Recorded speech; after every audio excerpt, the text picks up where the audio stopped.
Gokuldham international campus નાર ખાતે 26 જાન્યુઆરીના રોજ 77મા પ્રજાસત્તાક દિવસની ઉજવણી અત્યંત દેશભક્તિ, ગૌરવ અને ઉત્સાહભર્યા વાતાવરણમાં કરવામાં આવી। આ શુભ પ્રસંગે અનિલભાઈ પટેલ ઓડે યુએસએ તથા lieutenant colonel A K. Mehra NCC officer આણંદની ઉપસ્થિતિમાં રાષ્ટ્રધ્વજ ફરકાવવામાં આવ્યો હતો। સમગ્ર સમારોહ આદર અને ગૌરવ સાથે યોજાયો, જે ભારતના બંધારણની સાચી ભાવનાને પ્રતિબિંબ કરતો હતો।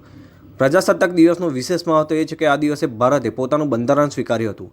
આ દિવસે દરેક નાગરિકને તેના મૂળભૂત અધિકારો, ફરજો, એકતા અને રાષ્ટ્ર પ્રત્યેની જવાબદારી યાદ અપાવે છે। આ અવસર યુવા પેઢીમાં લોકશાહી મૂલ્યો પ્રત્યે જાગૃતિ લાવે છે તથા સમાજમાં સકારાત્મક યોગદાન પ્રેરણા આપે છે। ઉજવણી વધુ રંગીન અને જીવંત બનાવવા માટે વિદ્યાર્થીઓ દ્વારા દેશભક્તિ ગીતો, નૃત્યો તથા વિવિધ સાંસ્કૃતિક કાર્યક્રમો રજૂ કરવામાં આવ્યા હતા। આ પ્રદર્શનો દ્વારા ભારતના સમૃદ્ધ સાંસ્કૃતિક વારસાનું સુંદર પ્રતિબિંબ જોવા મળ્યું અને ઉપસ્થિતિમાં સૌમાં રાષ્ટ્રીય ગૌરવની ભાવના જાગી। સમારોહનું સમાપન મોહન પ્રસાદ સ્વામી, સંસ્થાના સપનાધ્રુજ સુખદેવ પ્રસાદ સ્વામી તથા હરિકૃષ્ણ સ્વામીના આશીર્વાદ શુભેચ્છાઓ સાથે થયું હતું। તેમના આશીર્વાદમાં વિદ્યાર્થીઓને મૂલ્યો, શિસ્ત અને રાષ્ટ્ર સેવાના માર્ગે આગળ વધવા માટે પ્રેરણા આપે છે।